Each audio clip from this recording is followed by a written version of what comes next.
So hello everybody. Good morning, good evening, or good afternoon, wherever you are. Thank you for joining our event today. And this is actually in the coming weeks for the Christmas time. That's why my greetings for you guys. So we are starting our second event that we are doing on a monthly basis on the way to the 32nd IPMA World Congress that will take place in Russia in St. Petersburg in 2021.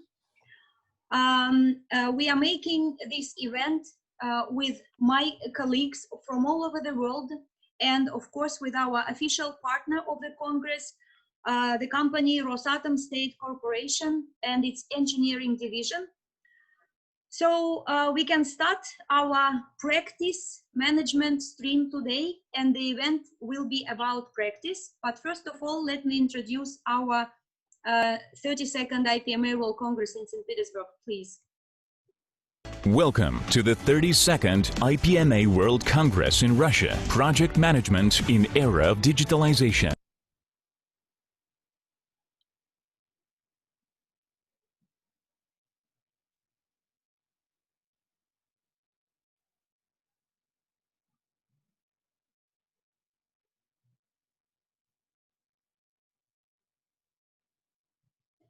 That will be the great event.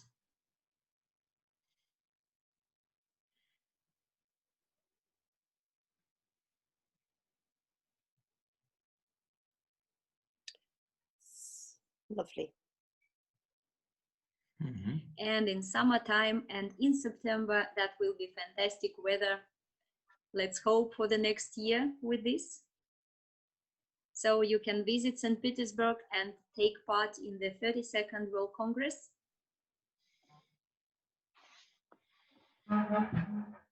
Both business, communication, networking, enjoying the views and enjoying the sightseeing.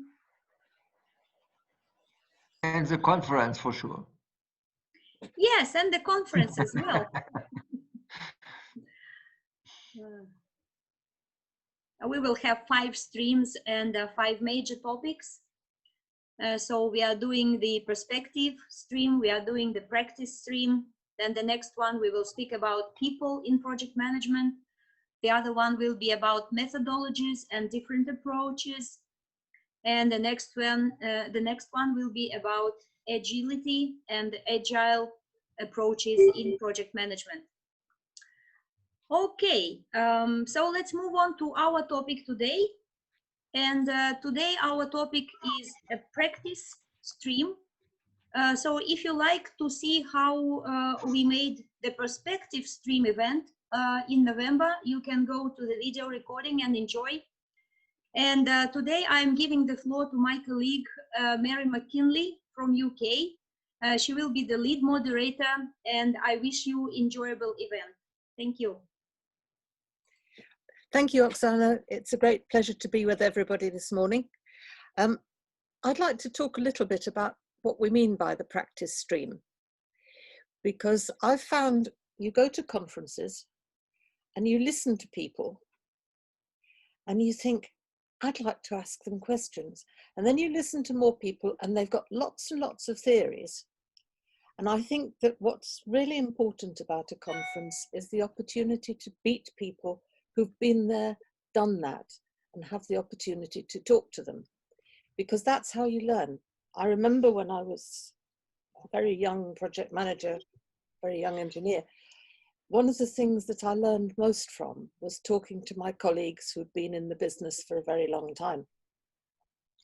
And we would have a meeting at the end of a week and I could say to them, why did we do that? And they would be able to tell me. And I feel very sad for young people these days because they don't get the opportunity to talk in the same way. So today we're going to look at, as a sample from our practice stream, we're going to look at 2 projects which have been done by colleagues of ours. They're going to give us a presentation, and then I'm very happy to say that they're open for us to ask questions. So perhaps the best thing I can do is to hand over to my colleague Artem, who's going to talk about his project, which is very exciting, very relevant to today's horrible pandemic. Artem, are you there? And are you ready? Yeah, I'm here. Thank you. Thank you. Can you hear me? You ready to start? Yeah, I can start. That would be good. Carry on then. Okay, first of all, I want to say good afternoon, dear colleagues. My name is Artem, and I am head engineer of the project of Project Bureau ARGOS, which is called ARGOS. ARGOS Bureau is a part of the aerial construction company. So I would like to show my presentation. Just a second. Can you see it now? Not yet. Just a second.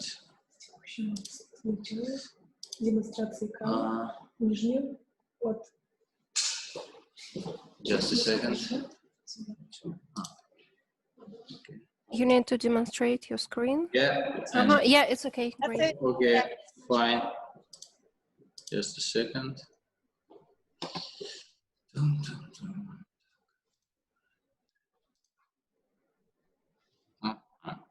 That's a terrific title. So, okay. Yeah.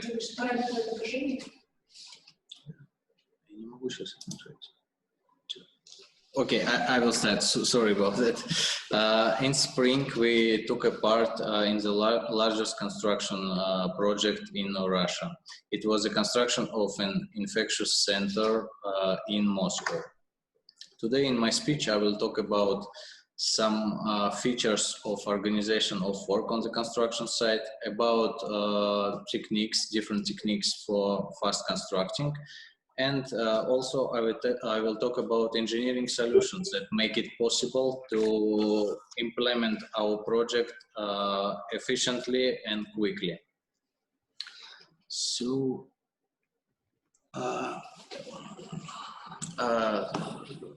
in March this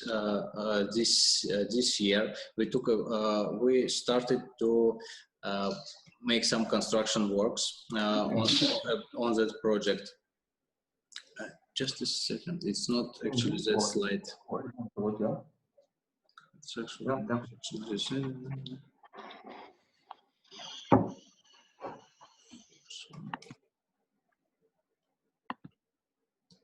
yeah, okay, on 40 hectares, almost 50 structures with a total area about 80,000 square meters was erected in 1 month, in only 1 month.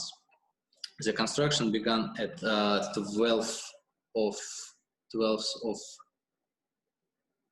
March, just a second. Yeah, 12th of March, and on 20th of April, the hospital received its first patients. So the infectious disease center is a complex of one-story buildings with different purposes, such as medical, residential, engineering support, and technical.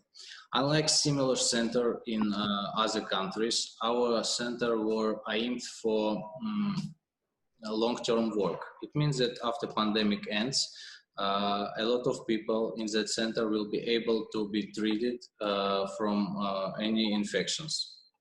So the buildings were erected on the basis of metal structures, and the applied structure are no less reliable than capital structures. So, next.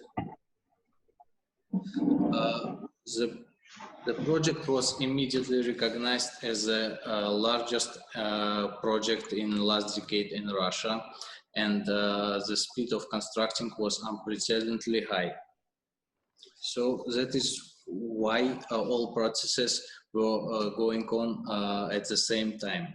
Construction and installation works was carried out with construction of roads and laying of communication and supplying of equipment.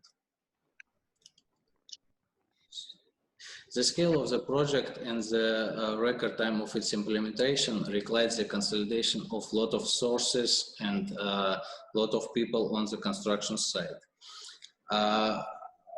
manufacturers directly supply all materials, all equipments directly on the construction site from the different regions. The work was carried out around the clock, and more than 11,000 of builders and 1,500 construction equipment were involved in that project. During the implementation of that project, about 80 kilometers of engineering networks and about 100 kilometers of communications were laid.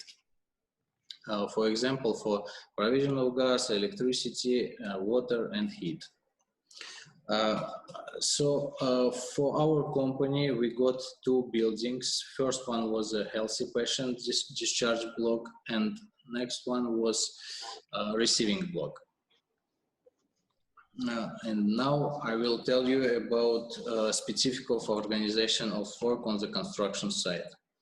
One of the key of success factors was the correct organization of communication between all participants on the construction site.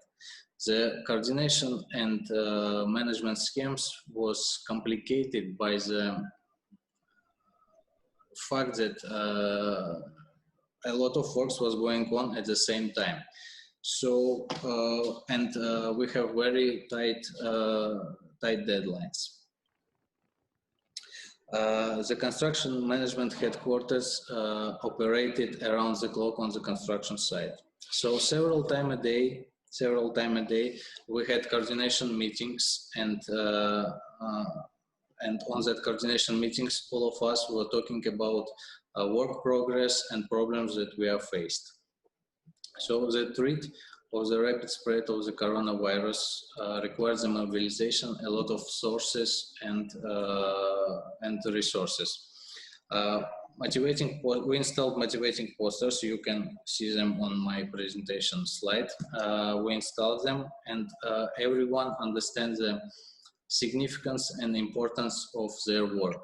Everyone understood that depends on their work, lives of and healths of all people in Moscow. And the most important success factor was that everyone came together and worked as a one big company. So next slide. The project for the construction of the infection disease center blocks was managed in two main directions. First one is it was value engineering. It means the development and adoption of decision aimed at reducing the time and financial costs of construction, increasing its efficiency and quality of the facility. And second one is the construction management. It means the organization of construction production at the site, including planning, control, assessment, and risk management, and coordination of works, construction control, and delivery of all materials. So now I'll tell you a little about optimizing the design solutions. All companies on that project were working with light metal structures, which called LMK. LMK structures ensure the fast construction speed, and you can work with them very easily. But our project bureau was involved in the project very late, so we faced some problems. All metal factories was overloaded with orders from other companies. That is why we started to look for another material which we can use which we can use directly on the construction site and work with it. That's how the idea of LSTK technology was born. LSTK technology is self-framed steel, which we used for our buildings. Using that LSTK structures help us to solve several problems at once. First was we solved problem with the lack of the metal. We reduce the design time. Then we reduce the time of constructing and finishing works. Next slide, 15.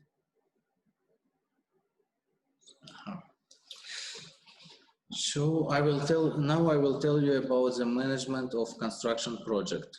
For the implementation of management plan, we prepared plan which includes determination of the scope of the work, communication planning, planning project budget, planning the procurement for the project, then planning the quality of the project, planning of human resources of the project, determination of project risk and finding the ways how we can reduce their impact, planning the managing the project schedule, and planning of work with possible project changes, and determination of key performance indicators of the project.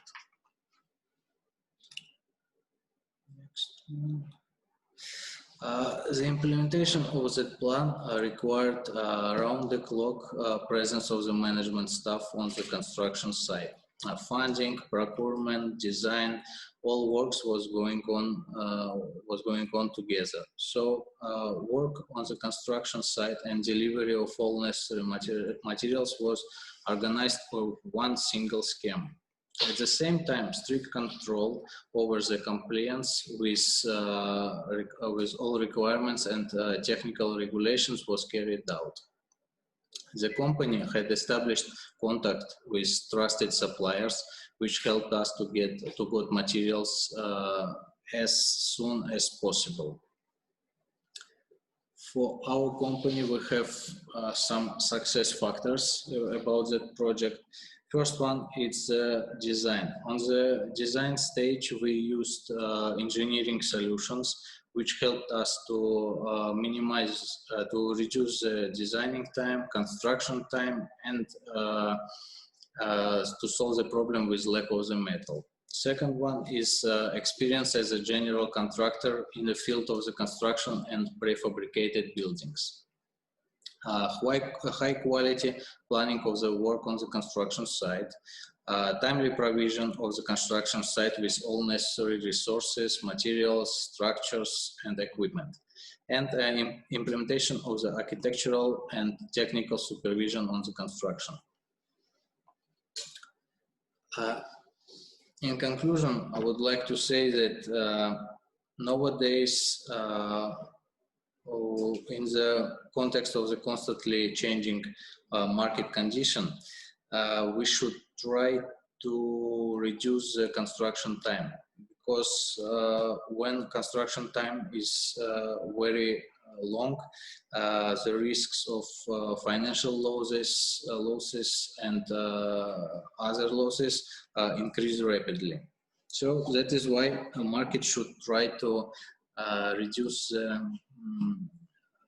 construction time and on the pre-design and design stages. If we will use effective solutions on the design stage, we will get more benefits on the construction stages.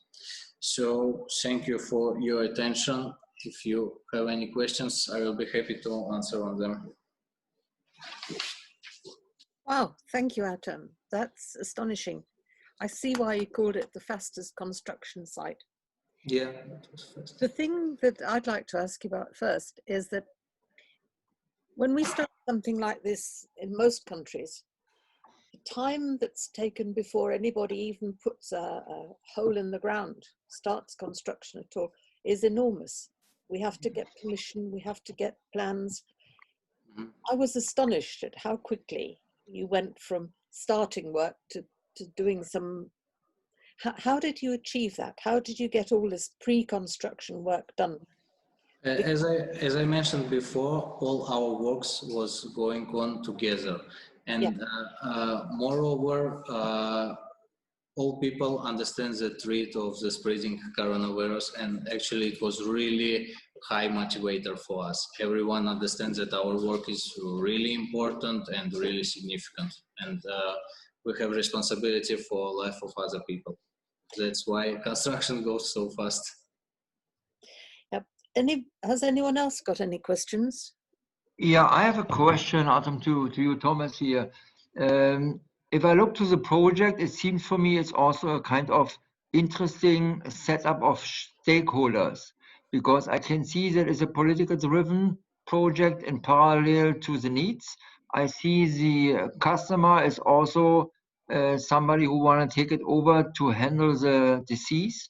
I see the construction area, and in my experiences, the governance structure is very important to set up. You have different stakeholders with different experiences in project management. How you handle this kind of stakeholder would be my question, number one. And number two is, your focus regarding project management was mostly schedule. I also would ask the question regarding budget, cost, and quality, because the one is to be fast and ready. The other one, what is the quality of the result, and have you been controlled also the budget for?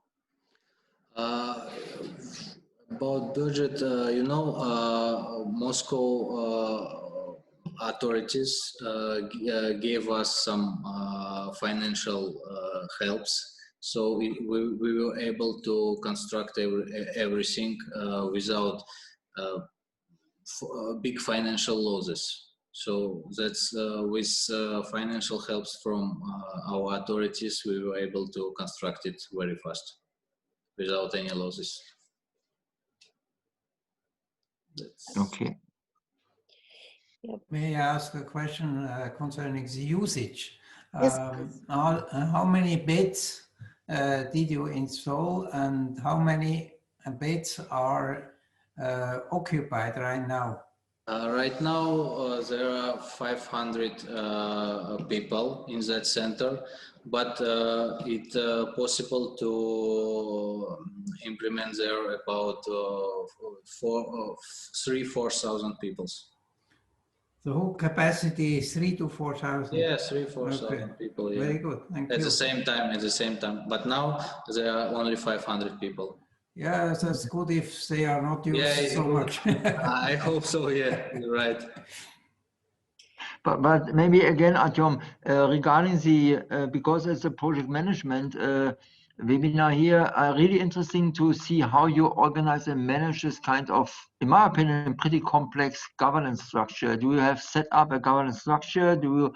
How you have been able to manage policy in politics, industry, medical, customers in a kind of communication and behavior? To be honest, I'm not able to get your question. Can you put it in other words, please?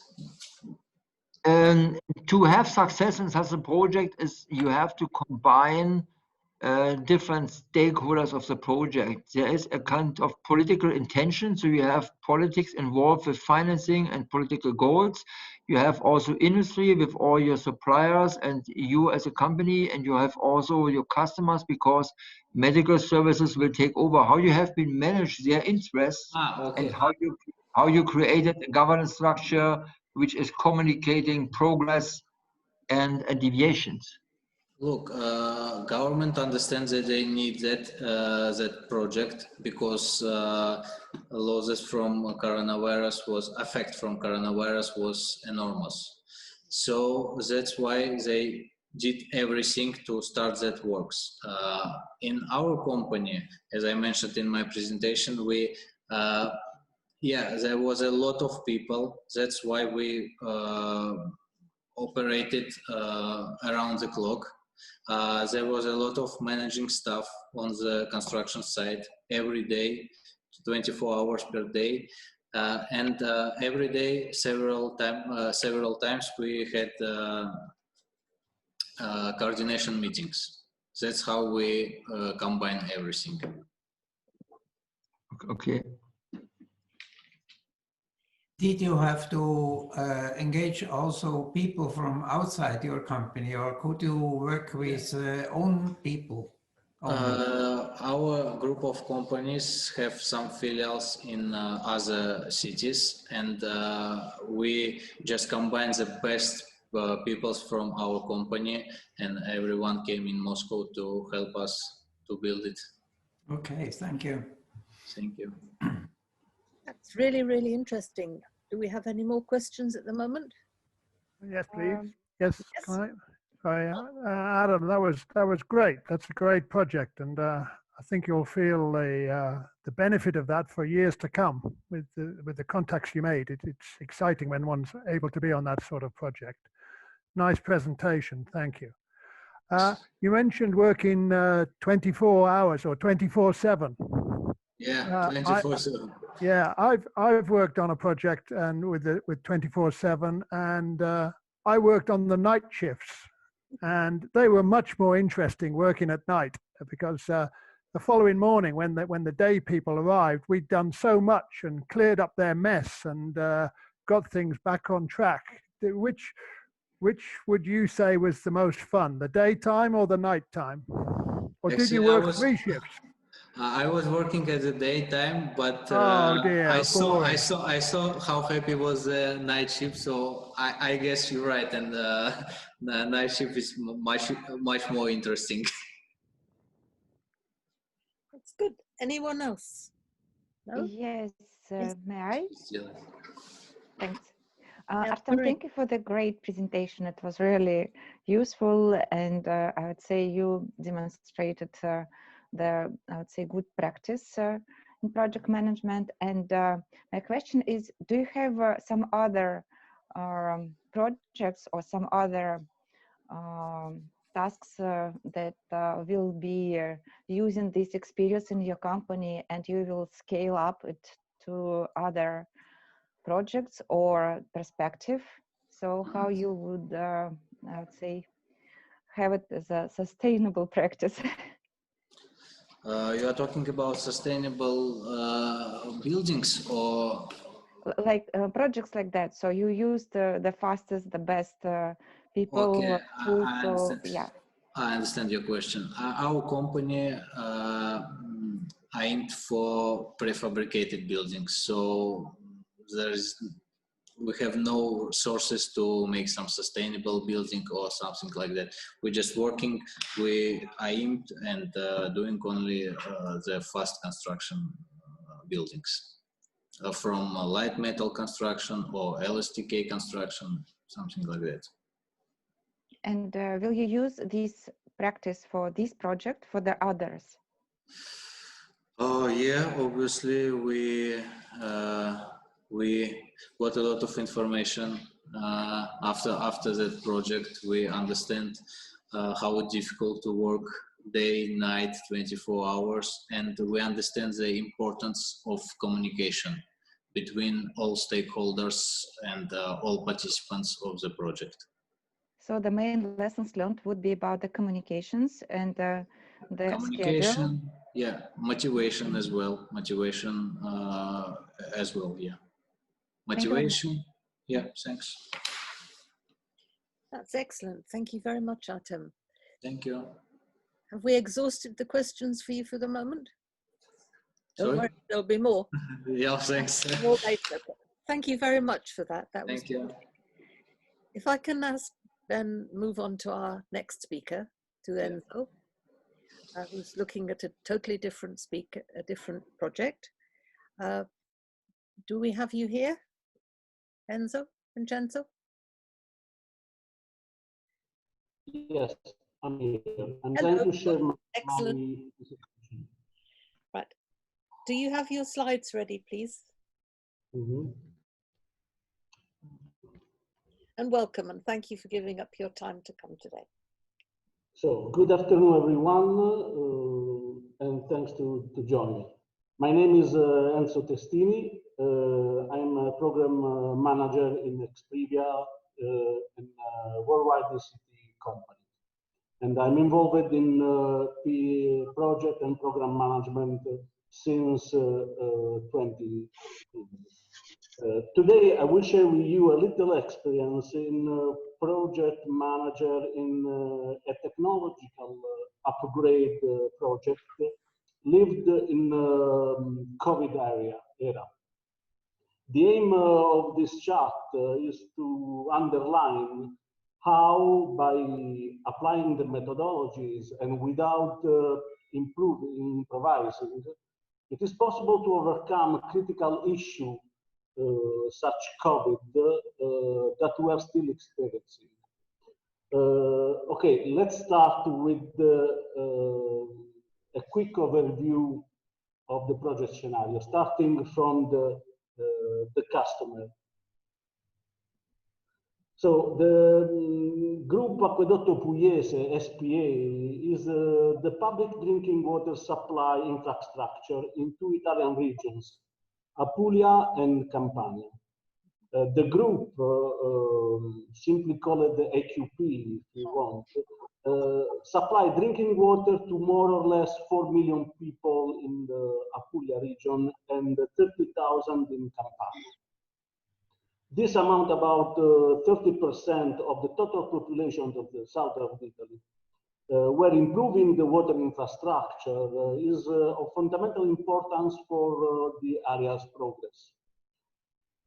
An important aspect to consider in this project is that the Apulia regions holds 100% of the AQP ownership.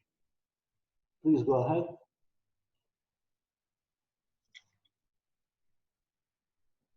The supplier, so Exprivia, the company I'm working for, it's a mid-sized ICT group based in 3 continents, supporting its customers in technological and business change processes. Exprivia operates in all the market and has developed important skills on process for the energy and utilities companies management. The expertise of Exprivia consultant, my colleagues, are spread on most advanced technologies, including big data and analytics, IoT, cybersecurity, and of course, topic that concerns us closely today, SAP. Go ahead, please. So it's evident that the activity of this public company has a strong social impact, given the high population density of the southern Italy, to which the public water supply must be guaranteed. AQP has found it necessary to digitally evolve in the management tools at its disposal. And thus embarked on a digital transformation process by starting the migration for SAP ECC, the old system, to SAP S/4HANA. Go ahead, please.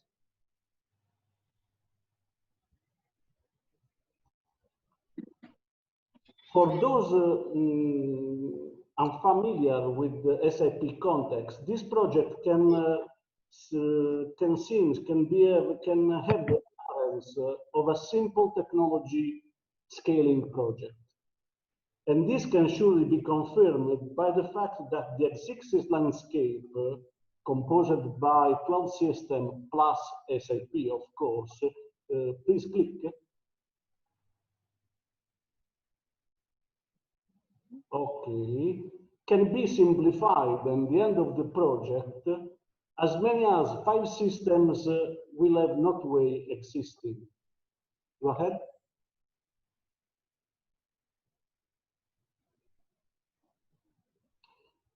In reality, this is not the case of a simple migration project. We are talking about, of course, a technical upgrade, followed a strong mentality change. The adoption of an ERP supporting in-memory computing, very high speed, capable, for example, of running daily billions of business transactions, surely will change the life of the common AQP employee. From a project like this, regardless the name of the product, it could be SAP or not SAP, the customer obviously has important business expectation. We can see some of this on the right part of the screen.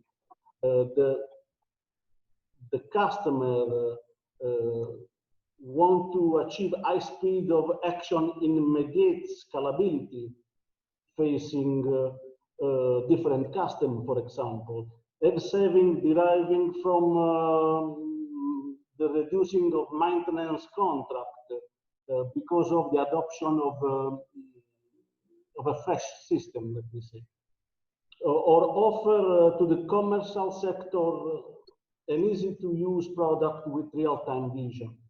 And someone else exploit the business intelligence to clusterize the customer, clusterize the market,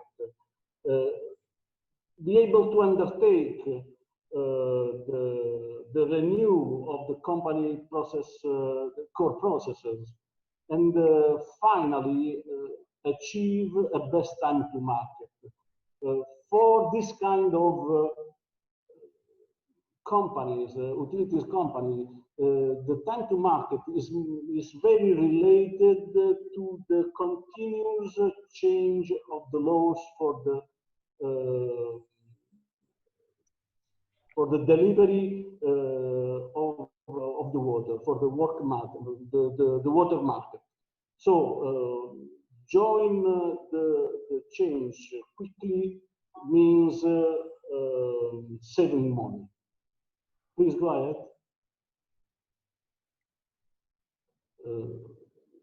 Okay.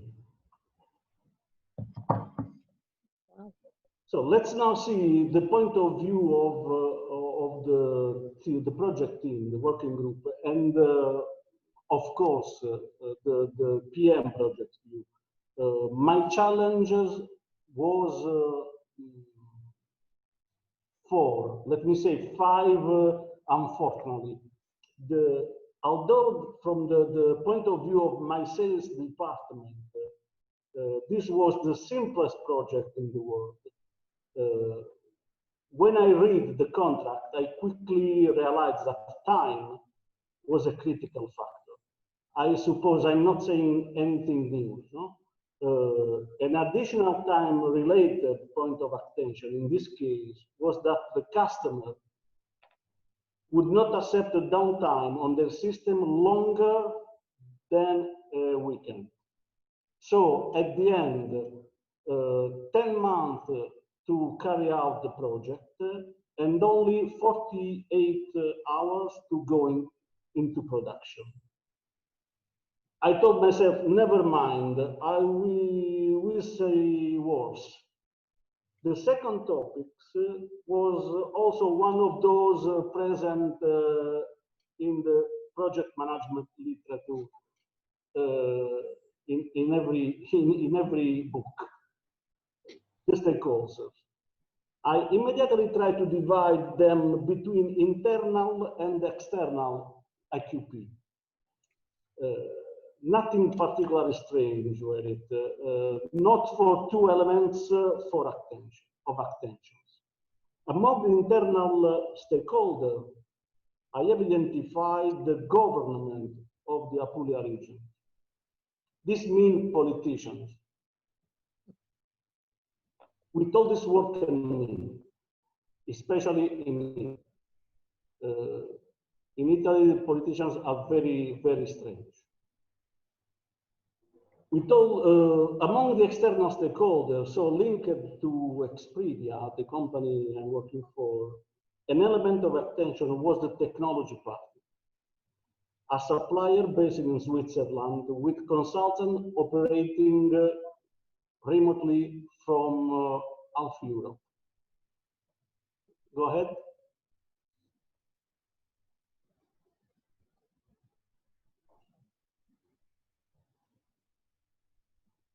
The third one was the technology. So, although many system integrators, including Exprivia, operating on the ERP, knew that the company has to migrate to the new version of SAP, and although everyone had started trying to understand how to deal with this type of project, proceeding with the migration for a utility company is different because of the very huge number of data to carry out. Moreover, I realized, unfortunately, at the end of the project, that doing it for an Italian utilities is very more complex, given the number of laws and regulations that this company must comply with. Therefore, one of the critical elements of this project would have been and was the lack of technology experience, the absence of elements of comparison and benchmarking. No benchmark were present in Europe in February. Go ahead. The fourth challenging element was leading an international team. At this point, each of you could tell me what new is this, no? A worldwide company should be used to managing projects of this kind. Indeed is it. But just to remind us, because we have to talk about this later, the team was made up Swiss, Germans, Spanish, Canarians, let me say, that not exactly the same, Poles, Czechs, Slovaks, Austrians, and beside this, the Italians. One point of attention. For all that we will say later, each of these nations has its own laws. And each of these nations issue its own emergency laws.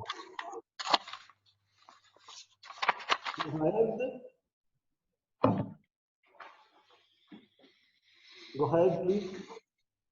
So the fifth unexpected element was the pandemic. Well, in this 10 months of project, we have not missed anything. The most impacting thing was certainly the 2 waves of COVID contagion.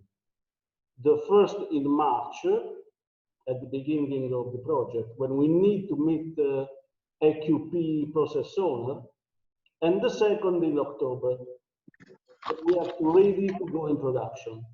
In the meantime, the project, go ahead. In the meantime, in the meantime, few people want to give up the summer holidays. And in September, there were the election of the government in Apulia region. Do you remember? No, the magic word, politicians. In our case, I remind you that Apulia region is the owner of AQP. So the power of the politician on this public company was and is very strong. Luckily, they were confirmed. So we only had small slowdowns in the process, not very effective on the project. Please go ahead.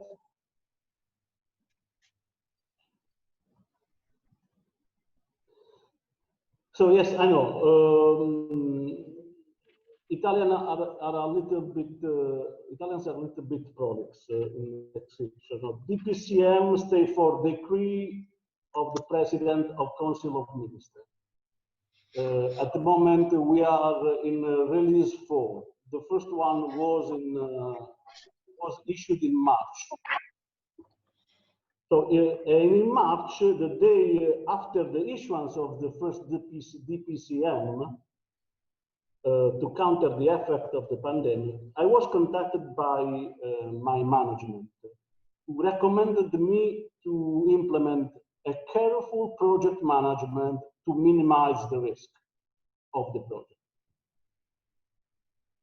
I asked myself, in which project manager manual I can find something about careful project management?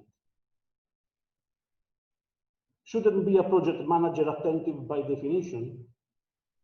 What is behind this question? What do they want to suggest me? I try to understand, therefore, what I might need, or if I should have behave different than usual, or moreover, or again, if as a working group we should have focused on something in particular, or if we are losing something along the way. Go ahead.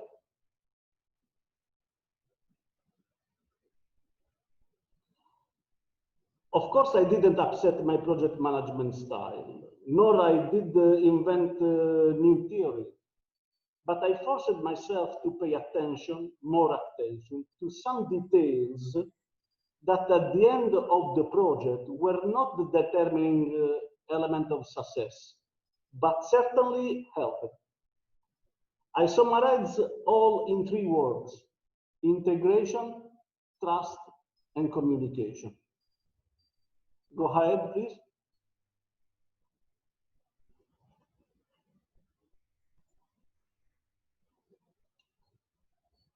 So in the various study, as well as in the various projects that I have managed, the maximum concentration always has been on time, cost, and scope or quality. I don't deny having left the integration to the role of Cinderella. No? In the AQP Shape project, I had to give a lot of importance to this knowledge area, especially because the impact of the technology component on the project phase was very high.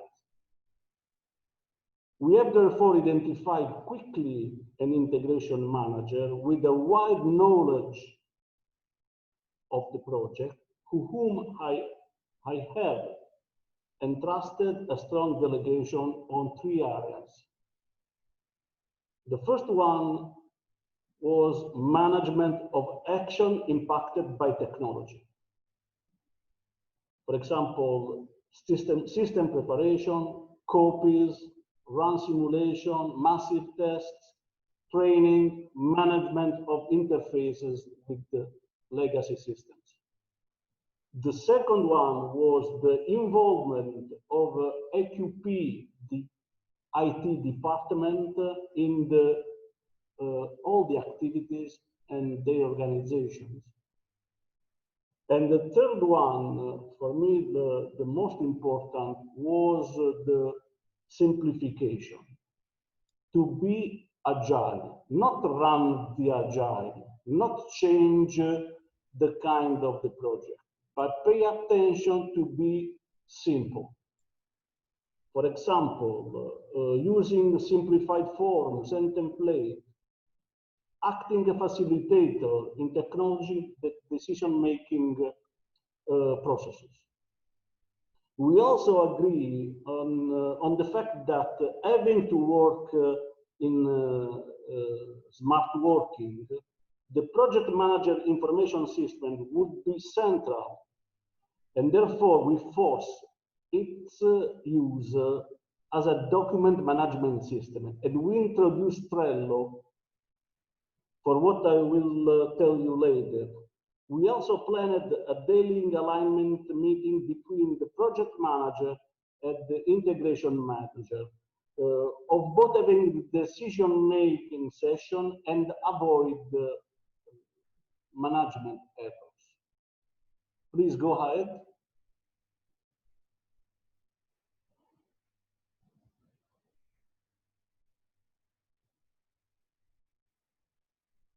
Trusting. So the second issue on which we have to reflect is typical in a management project team in smart working.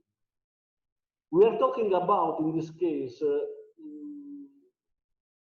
of a team about 50 people, 50 consultants. Controlling such a large group day by day while working remotely is almost impossible. And expensive anyway. We therefore chose, on one end, to grant more autonomy and delegation. On the other hand, to avoid anarchist behavior through the adoption of a clear behavioral policy.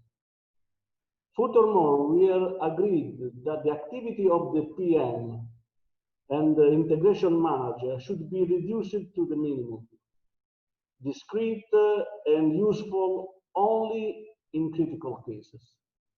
For example, blocked activities that could not restart. Working by objective, important critical issues were overcome with minimal impact, with no effect on the overall result. We are talking about events that often have an organizational impact. It happened, for example, that the German government issued an anti-COVID law for which one Friday, without notice, German colleagues were unable to work. In general, this would have generated a series of escalation to some who get everyone back to work. This is the normal way of work. In this case, in the AQP Shape project, just by sending a couple of mails, colleagues were reassured about the timing of implementation and the fact that they could recover as they wish. Still, to stay on the trust item, I personally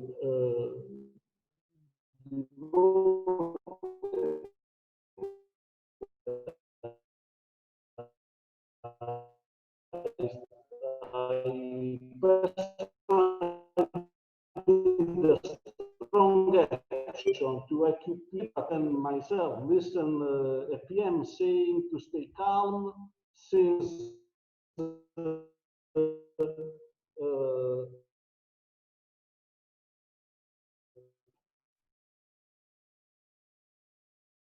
on the other, as mentioned above, to let people work both a little more autonomously, and more responsibly, we preferred to use Trello instead of a classic project management information system.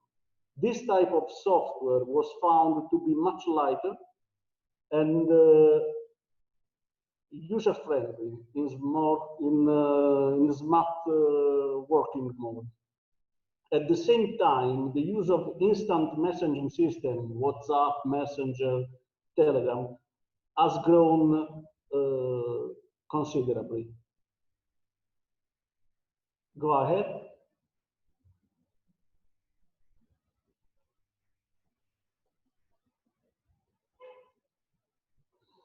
So if you want to summarize in few words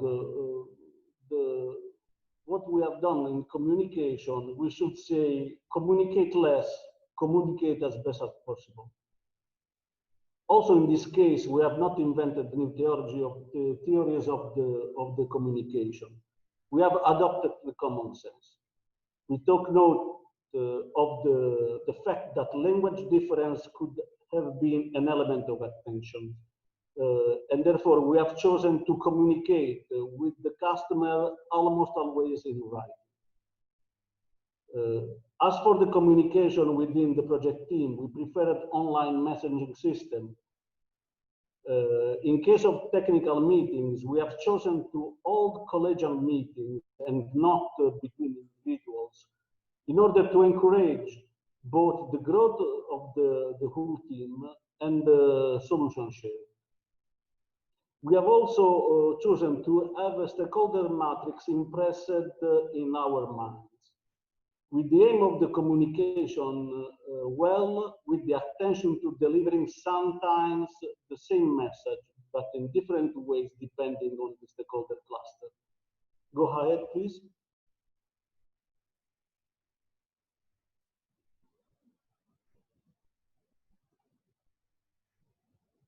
The stakeholder matrix has become a daily work tool. Proper communication minimizes the impact of some action taken or to be taken. You know this is. Communicating to a politician that due to COVID, the project would have been suspended for a week is not the same thing as communicating it to the IT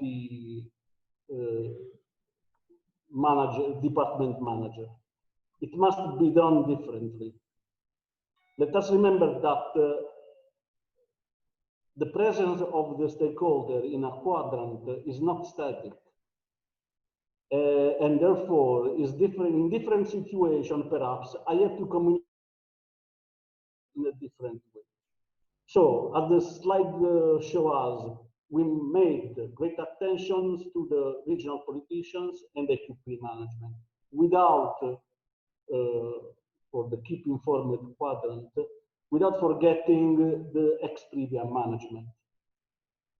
Please go ahead.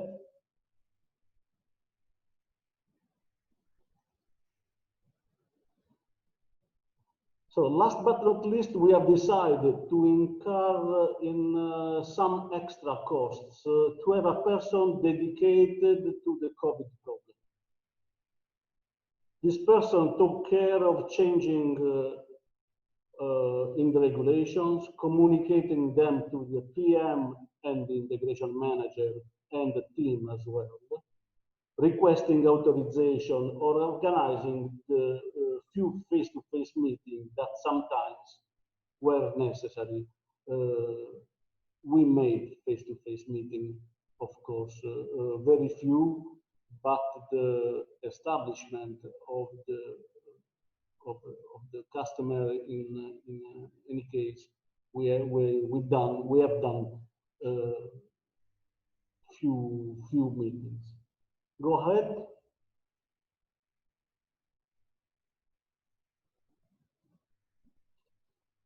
So we have reached the end with what results? All in all good. AQP has migrated its system in the new version. Exprivia has concluded the project on time and on budget, and also acquired a strong experience in terms of S4 migration. But go ahead. But everyone is looking forward in a face-to-face project. Finally, I can say that people want to work in face-to-face mode. And I hope this would come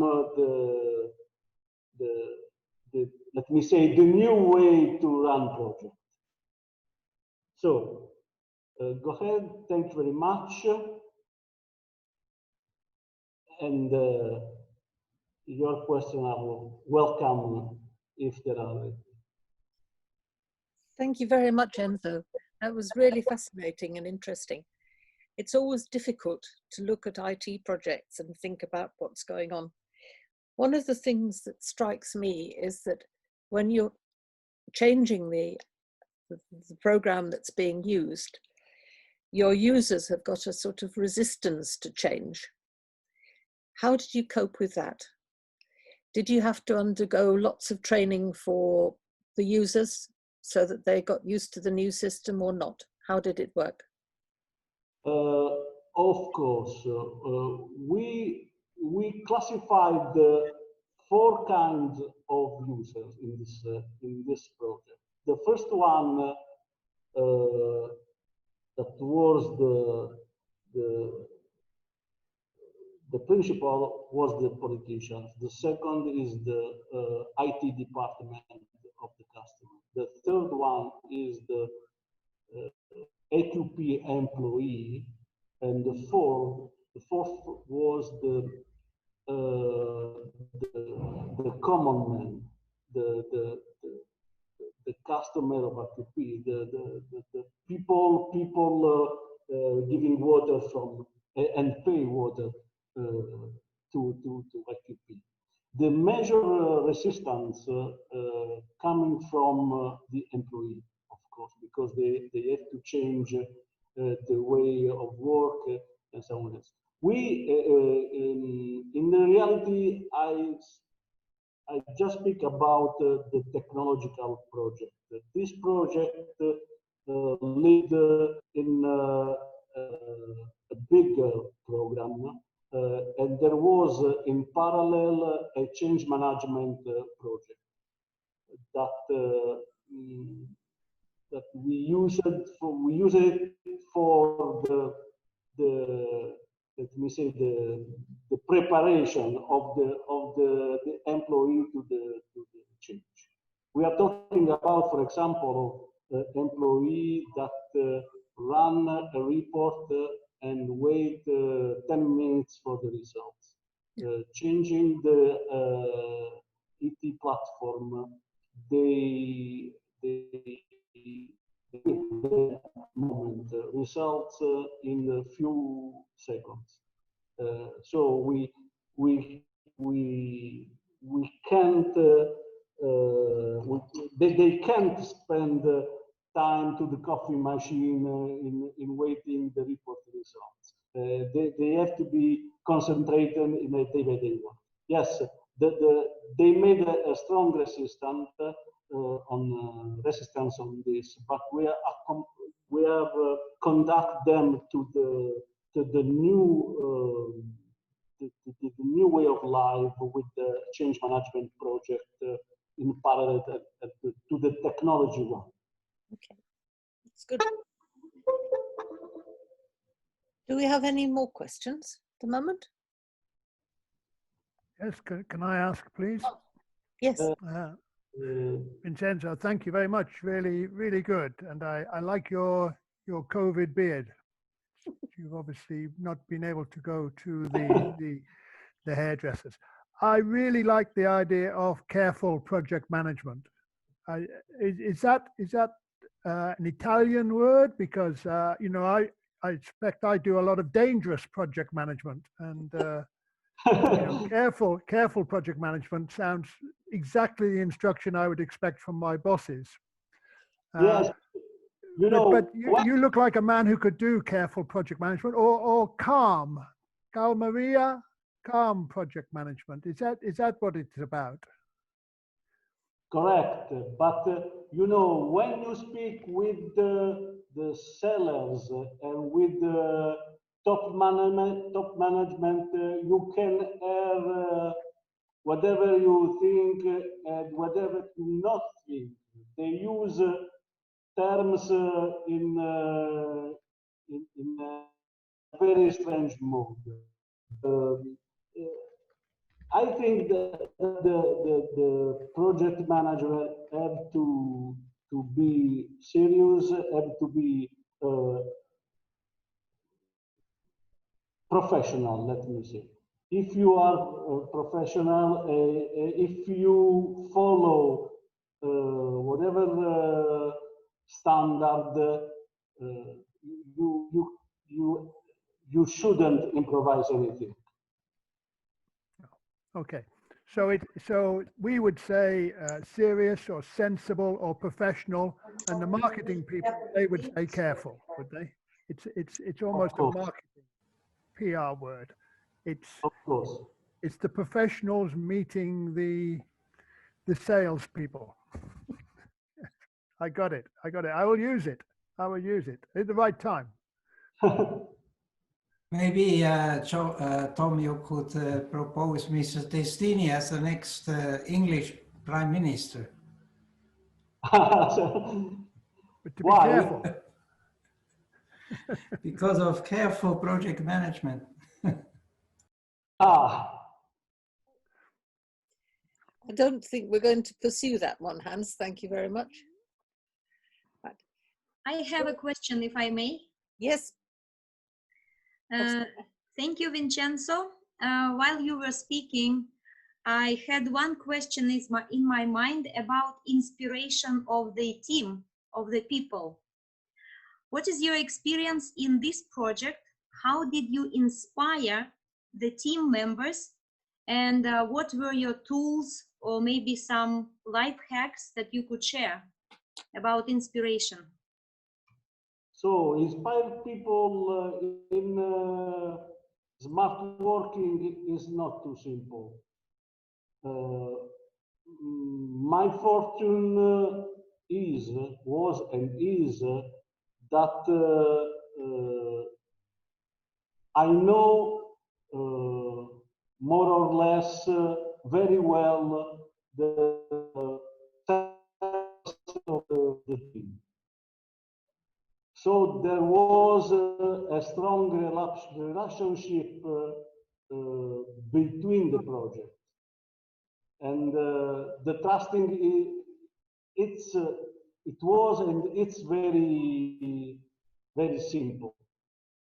The very difficult of the project was to embark a group, the suppliers, on the project and generate in this group the correct commitment, because they was external to the company, but COVID helped in this, because the trusting was the rule. You can't change the world in this way. You have to adopt something to trust each one with other. Thomas Baumann has unfortunately had to leave us, but we still have a panel here. And what I'd like to do now is to think about the two projects that we've been looking at and the practices that have been involved, and see, are there any examples that we would want to take forward? Are there any things that we would say, this is particularly good practice, or this is not such good practice?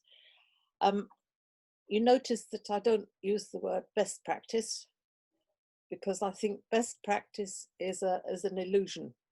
It doesn't exist. We have things that work and things that don't work. So one of the things that I'm always interested in when I'm looking at projects, we have a set of tools and techniques, and we have processes, and we have rules and regulations. But the thing we have more of than anything else is people. And I'm particularly interested in how we manage the people, how we deal with them. And the two cases we've looked at today, we've had some tremendous examples why people are particularly important, because we're suffering from the pandemic and there's the issues introduced because of COVID. Are there any examples that we would want to take from these two projects? And perhaps I could ask Enzo and Artem to comment first. Any special things you would take were good practice for dealing with people coming out of that? Do I have any ideas, any thoughts? Or am I just talking to myself? I often find it's quite a sensible thing to do. Right? Specific examples of ways of dealing with people. How do we deal with people? We did have one just then talking about the users getting used to the new software and how you had to overcome their resistance because they didn't want to have changes to the way that they worked. But it's all that, it's persuading governments. And there are an awful lot of people who say, yes, that's a great idea, but when it comes to doing something, do they actually do it? So does anyone else have any views on how to deal with people in projects? No? Well, Mary, if I may. Please do, Thomas. So what I noticed in the last project that was presented by Vincenzo, you know, he mentioned that a basic key for people working together was trust. Yeah. So trust was somehow there, and maybe I didn't get it from the presentation, but I think we should focus on how can we build trust in these virtual times, you know, when people are not visible. It's easy to trust if you know people, then you can have a smile, or you can a hug or whatever if they are face to face. But if it's virtual, to build up a new team, establishing trust is something I think we could also establish some good practices, you know, how to do that. Yep. And that would be very helpful to other projects, because if you have a new team, you cannot just start to say, let's have a kickoff, I'll tell you what we do and so on. You know, you will lose the people in the first meeting. So you have to start differently. And how to start, you know, I think this is worthwhile exploring. I have my ideas for that, but I just wanted to put it into the discussion right now. That's good, Thomas. Thank you.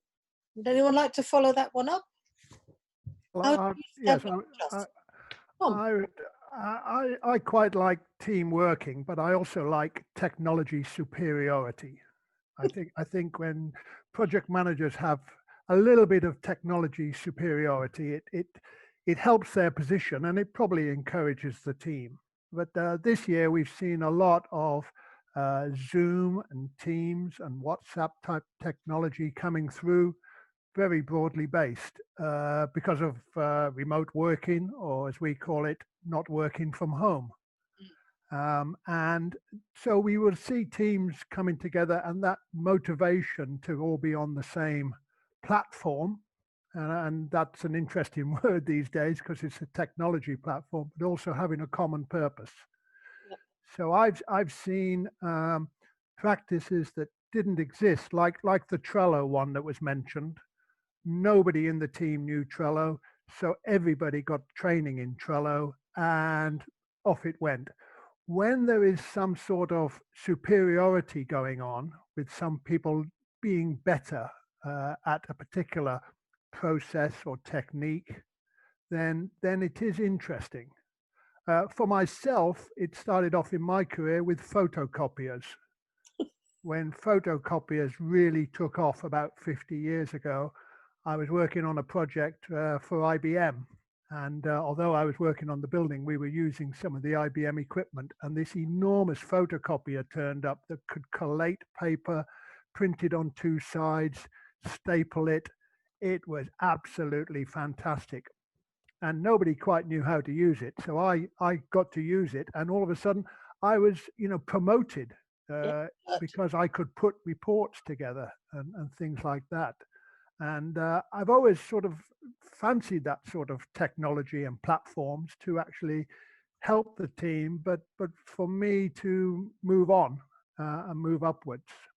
I discovered pencil carbon for when you would take a triplicate book and write in a triplicate book, and instead of using typing carbon, you would use pencil. Sorry, typing carbon was for typewriters. This was before word processors took place. This is all many, many years ago. It's called a lifetime. So I'm really upset by the digital age. I feel it's something new, and yet I've been in it since I was born, and technology has been coming through. I was one of the first people to have a mobile phone on an underground train in London. And you remember those big things that were about as big as a brick, a block? I had one of those, and we were on the surface, we weren't underground, and the telephone rang, and everybody in the carriage leapt in surprise at a telephone ringing. And I picked it up and I said 4 words, and they were all yes. So somebody said, "Are you on your way to this particular site?" I said, "Yes." They said, "You've got to be there by 3 o'clock." I said, "Yes." They said, "They'll meet you at the main gate." I said, "Yes." And they said, "And the man's got a green hat on." And I said, "Yes." And I put the phone down and I smiled at the cabin of all the people in the underground train. And they all looked at me and gave me a thumbs up. That was technology. That was cutting edge technology.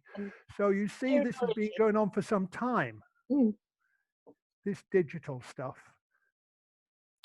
I could say more about systems that work, are the systems that people use, and the systems that don't work are the people don't use them, don't believe in them, or when the crunch comes, when the problem comes, then the systems and procedures disappear.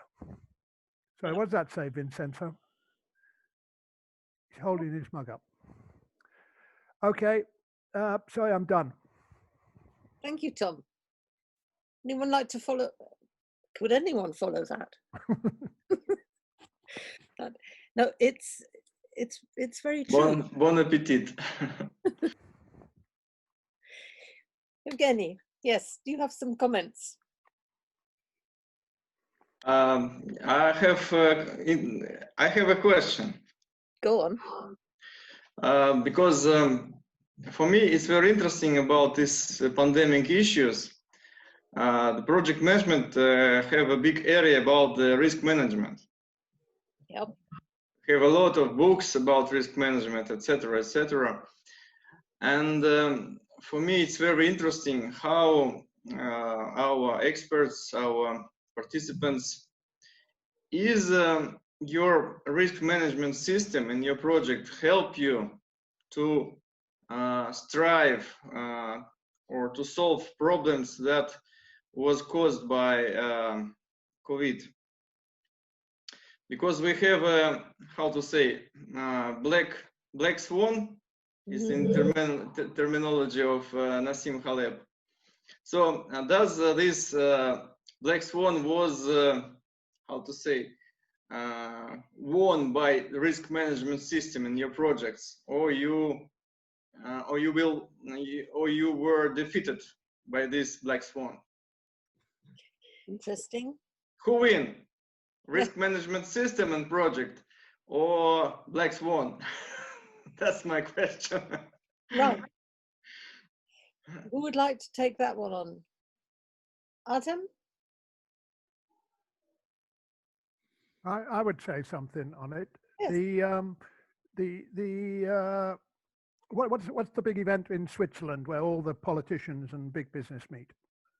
That group, they did a risk assessment for the world, all the things that were being faced of global warming, war, and all this sort of thing. And pandemics were there, and they were right up in the top left-hand corner. And they were only connected to a couple of things. So even the big people didn't see it as a central issue. And when it's passed, it'll be passed. What I saw was not so much in risk schedules, but I saw it in company disaster recovery and crisis management procedures. And a lot of them were based on IT. A lot of the procedures were based on IT and IT failures. They were worried about being cut off and contaminated and fraud and all those sorts of things. And the procedures did not cover the people issues from a pandemic. So, and I think, you know, although our projects are very big and important, life goes on and there's a lot of business as usual. And it was business as usual that was hit harder by the pandemic and COVID than projects. That was my perception in the UK and the people I was dealing with. Anyone else like to follow that? Yeah, maybe. So I agree what Tom said here. It's rather a missed item on a project risk register. So I haven't seen any project who had a pandemic on their project risk register, but I saw companies who have it on their company risk register with the business continuity management, you know, when they have this. And so it was known very well that the pandemic would hit us. So WHO told us, and some countries were well prepared, you know, because they had some other pandemics just before, like in Asia or in Africa. You know, they really closed down in Rwanda. I saw that, you know, they didn't have schools open for 6 or 8 months now. So they are really taking tough measures, and in the Western countries, well, there is more ambivalence, so it's not really getting through. So, and that's why I think it's not really a black swan. And I heard a presentation by David Hilson, the risk doctor, who said it's not really a black swan because it was well known, but it's not his term, but another term I heard is it's a gray rhino. You know, it's something we know very well, but we do not act on it. We neglect it, you know, we put it aside. It won't hit me. It's a kind of hoping thing. So I'd rather say it's a gray rhino, and maybe it gives us an opportunity to look for other gray rhinos that are around, you know, and we should tackle and we should get on it. But you know, such a gray rhino would not even be only on to be solved on a project level, but on an organizational or even a national level. Perhaps the first item on any risk management plan would be to identify the grey rhino. Yeah. Do we have any grey rhinos around? And black swans, we have some very beautiful black swans here in the UK, Leeds Castle. They're not native species. So, take up one comment of yes, thanks.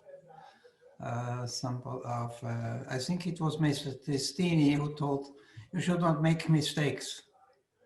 And that is also a advice that I give to my students from continuing education, telling you should not make big mistakes.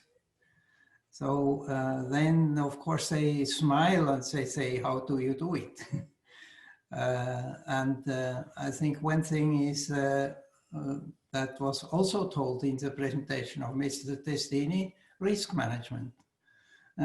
If you do the risk management, you see the worst case is that you don't see the risks. So, okay. The second worst thing is that you cannot deal with risk. But there are other things also. You should have the overview.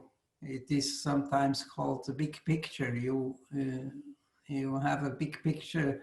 What means big, actually? It means an overview. It means a helicopter, or it means that you have the view on the whole and not on the detail. So the last comment would be a football game, a football team doesn't have only a defense players. They have also the attack. And that means if you want to have success, you could also have the idea to realize opportunities and to see opportunities. So risk management is not complete, it's only defensive. You can do also add to it a active another activity which is called understand opportunities and realize them. Thank you. That's very valuable. Excuse me. And we're seeing this with the COVID, because some people are making a lot of money from the COVID with making masks or hand sanitizers or doing research, and other people have, like the hotel industries are really struggling and suffering, and people in the arts and theatre have all been shut down, and it's difficult to see how they will recover in some cases. So it definitely is risks and opportunities. So it should always be called, I don't think it should be called threats. Sorry, risks. I think it should be called threats, which are the negative, and opportunities, which are the positive. Yep. And if you say to your team members, what are the threats, you get a different answer to asking them, what are the risks?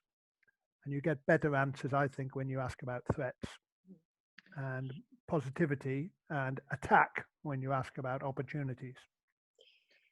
Do you find that people are able to think about threats and opportunities at the same time? I used to find that trying to get people to think about opportunities when they'd already been thinking about the things that could go wrong didn't work. You had to have another session and put on a different hat to think about positive things. No, you put them in two groups. That's what I would do, and then you know, one group can only think about threats, and the other one can only think about opportunities. It's interesting who you put in which group, because sometimes you want to put all the creative, positive people in the opportunities group and all the dull and safe people in the other one. But you mix them up. Maybe you swap them around after a while. Sure. But they do have to have the exposure, and they do have to change so that they are not stereotypes of one or the other. Dear participants, I have a very important question for me. May I ask this question? Of course. Because I'm a professional project manager and I have a dream. My dream looks like that. Yeah. I want to manage projects in this way. So my question: what do you think for my future? Is it possible that COVID help us to switch to 100% online project management style? Am I going to buy some houses in island in Pacific Ocean and start to my new career like this? I mean, is it possible to be an online project manager as a real professional, or this just only time that we do all online? What do you think? What will be in the future? Online project management or offline project management? Can I be a project management, professional project manager with good salary, sitting in Pacific Ocean? Like this. I want like this. Is it possible? If you're in the tropics, you don't need a salary. Eric. Yes, I'm quite busy with this question, and in the education I do in Sweden at the university, because I think there will be a new normal that we'll not go back to before. That's and true. What we teach the students is in this direction. Maybe not speaking about the Pacific Island, but basically most projects will be virtual, in virtual teams. They will never meet up. They will be combined of Europeans, Asians, and so on, to solve complex questions. So it's more a matter of if you have a good infrastructure, good broadband, and cope with the time zones.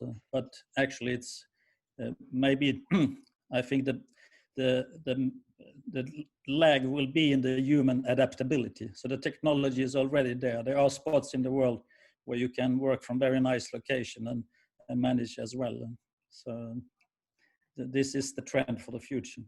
Okay. Great news. Any more views on that? Yes, I think that's okay for project managers. I think they can hide in a corner, but managers of projects, I think they'll be on the projects. If it's compulsory to be on a desert island and cut away from everybody, I will stop being a project manager, and I will go back to what I used to be, which is in construction and on construction sites. Real things, real people. I don't even want them to be showing me a video of this bolt that won't go in this hole. I want to be there and look at it. Trying to push it in. And yeah, you know, yes. Why use a screwdriver when you can use a hammer? Yes, and you know those nice technological issues. Yes. No, not technical issues. So I think it would be a sad day. I appreciate what Eric's saying, and you know, it's global and all that sort of thing. But for me and my generation, and what I set out to do as a career, it was to be involved with a capital I. Like we talk about innovation and ingenuity, I want involvement. So, but the younger generation, maybe they don't want to do that. I understand. Well, hi, Maria. Thank you. So I worked in the IT area, and I would say in a very big bank, which is Sberbank, and I would say that it's possible in IT projects to work from the distance, and it can be good technology, good communications. In the beginning, of course, it's supposed to be kickoff meeting where people would start and they will deal with groups and to have some time to know each other. But if the team is already, I would say, settled down, so they can work from distance, and it's very, very effective. I would say sometimes we should meet, but it can be even sessions or some, again, specific with IT meetings, so it doesn't have to be live meetings.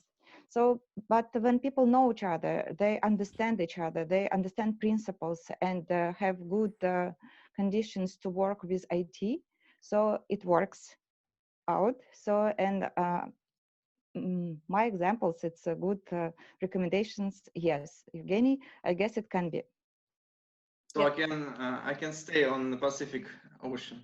Yes. Yes. Yeah, one approach could be for the future that we use a blend of methods. So the project team working on a site, for example, or working with people somewhere, say in Norway or in Poland, they may ask you, Eugene, why are you not with us? And I think the people, the project manager who is staying on the moon, is maybe not so popular. The people, they say, why are you not with us? So I agree completely with Maria. If we know each other, you can do something also from a remote position. But I'm not sure if you can do everything from the remote position at any time.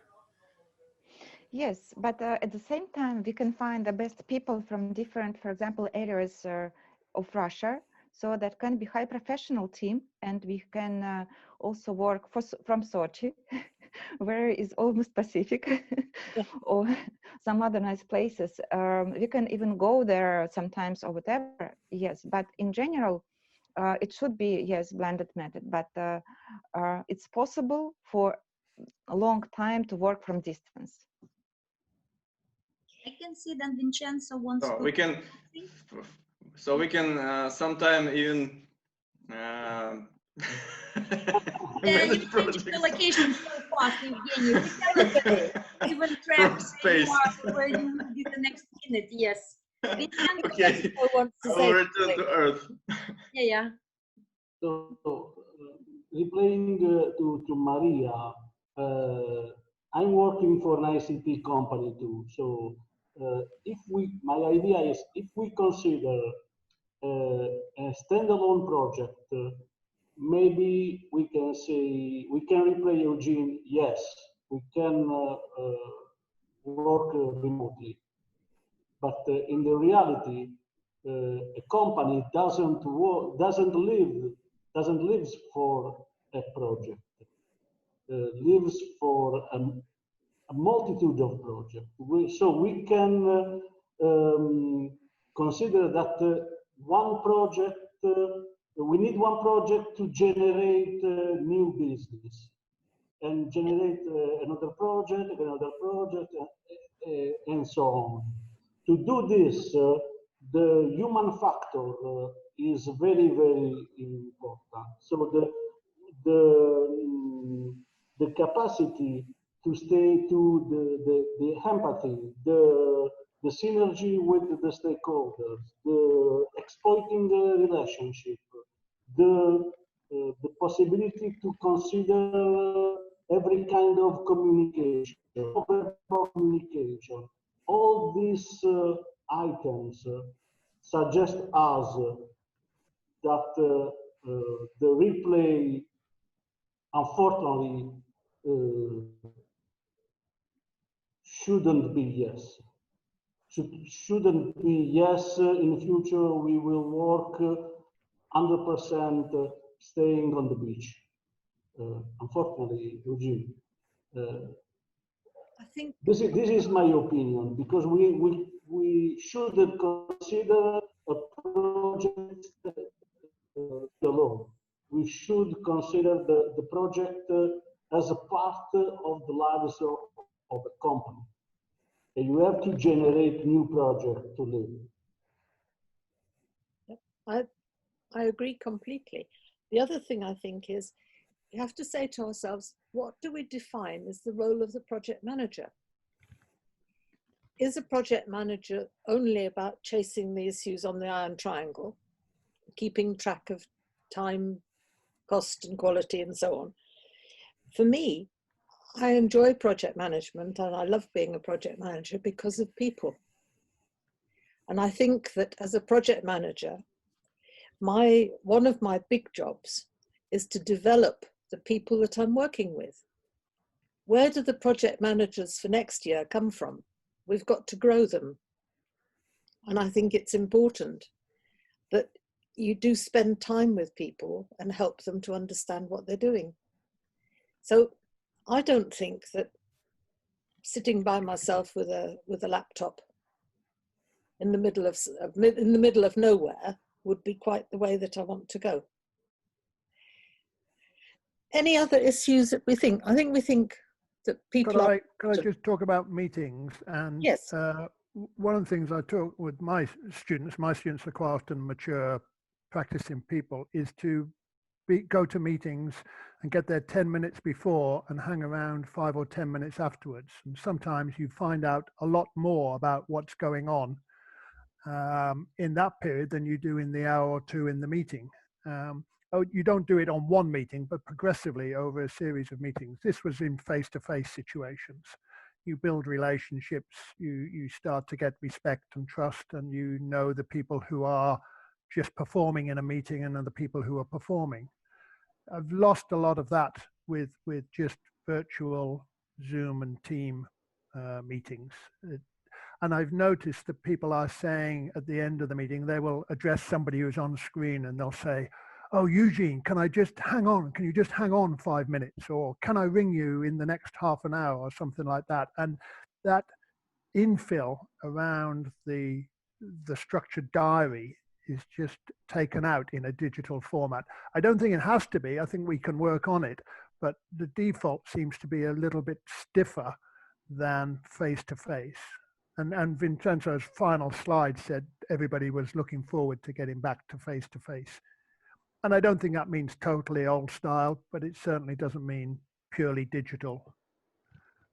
Although it's different industries are in different situations, and construction is different to IT, for example, and change projects where we're actually trying to change the culture of an organization or bring in a new system, a new way of working, new rationalization. You have to meet the people at some point or another, even if you're only to discover how tall or short they are because you were completely confused because all you saw was their head and shoulders, you know. Yes. Well, no, it's a serious issue because it was somebody who was disabled in a wheelchair and we just didn't know because they just sat there on screen. And then they were part of the group we had to accommodate, and we knew that, but we just didn't realize that this person was one of them, you know. And yeah.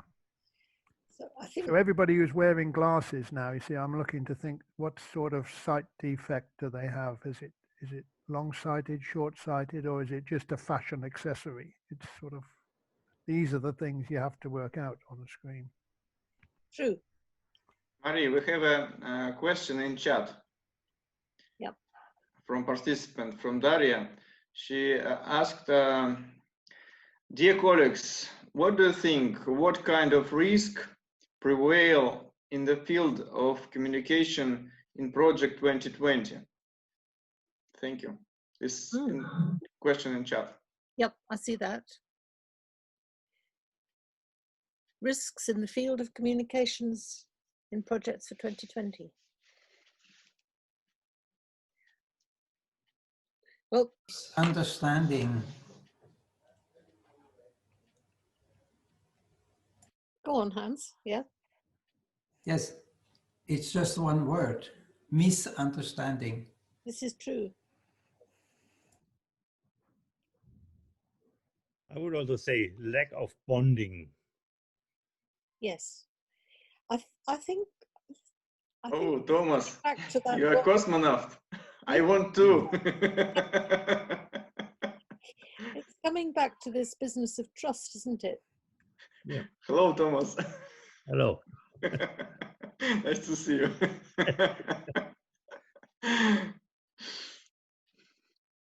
Well, trust and respect is the other thing, and it's difficult to.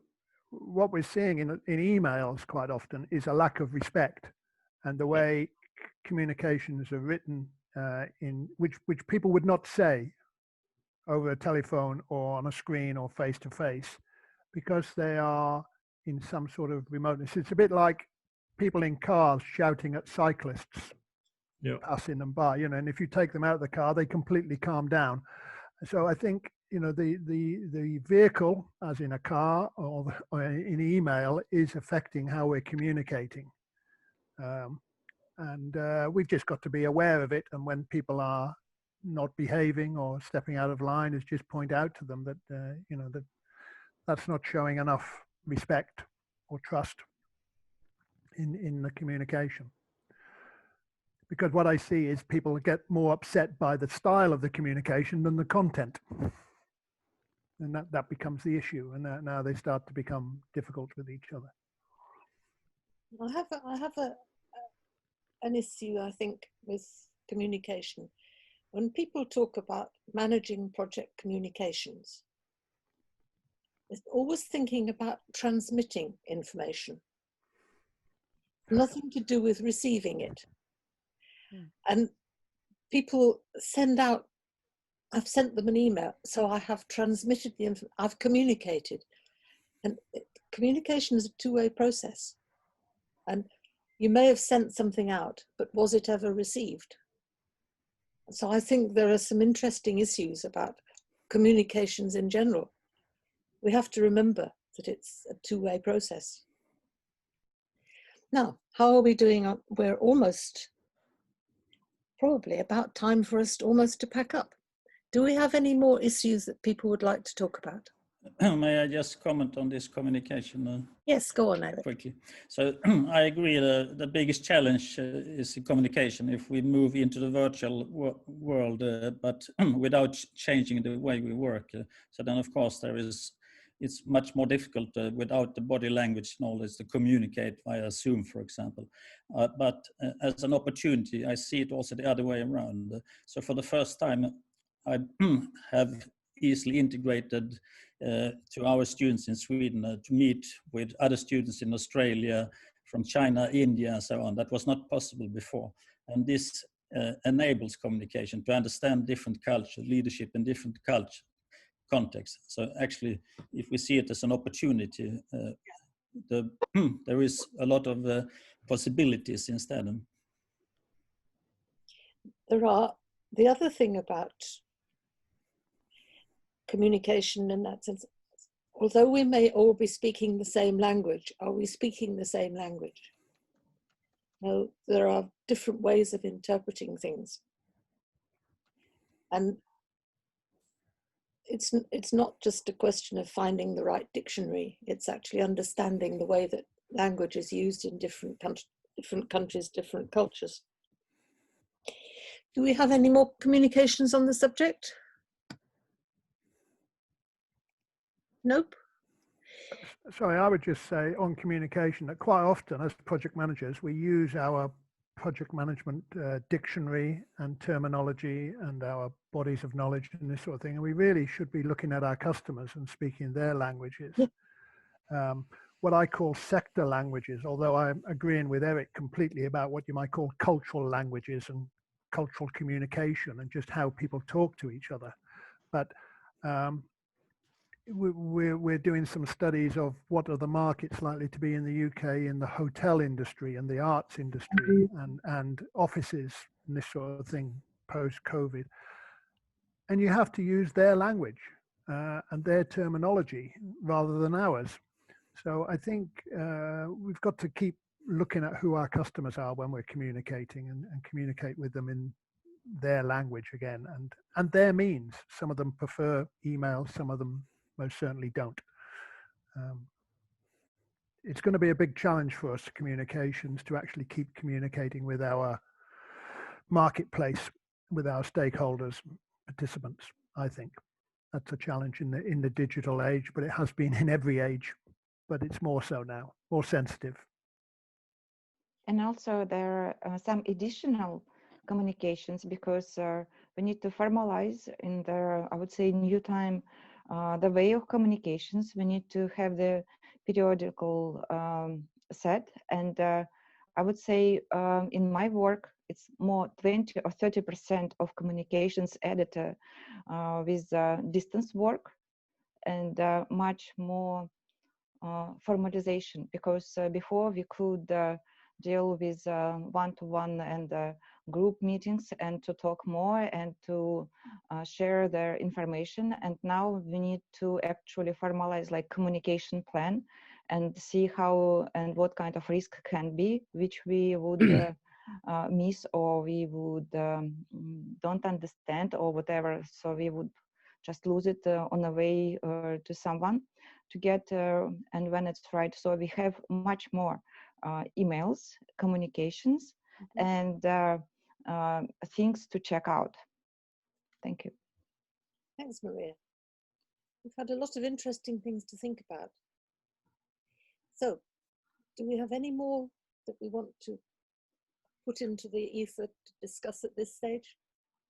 Maybe just acknowledge what Maria said. You know, I think in these COVID times, in these virtual communication times, we need to put much more conscious effort into making communications work, you know, and having some feedback and prepare better and communicate clearer.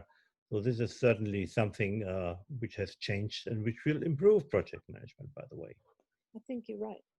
It's very true. Well, I'd like to just say thank you all very much for taking part in this. I found it very interesting. I'd like to thank our two speakers, Artem and Enzo, very much for what they've done. And all of you. It's things like this that makes it important for us to learn from others. It's not just a question of showing somebody a film, it's actually talking and asking questions. So my final thing is to say thank you all very much for having me here and allowing me to do this. And can I invite Oksana to wind up the proceedings? Yeah, thank you so much. Thank you, dear moderators and participants and presenters. It was a very, very good event, and we shared our ideas and thoughts very openly. And I'm so happy to invite you for the next meeting like this. Next session will be on the 11th of February. That will be our third webinar. And my observation from today's discussion is that, yes, we have to learn from each other. We can do it on a regular basis. And we can move from practice to people, because during our discussion today, we touched every time, every single person would speak about people, not only practice.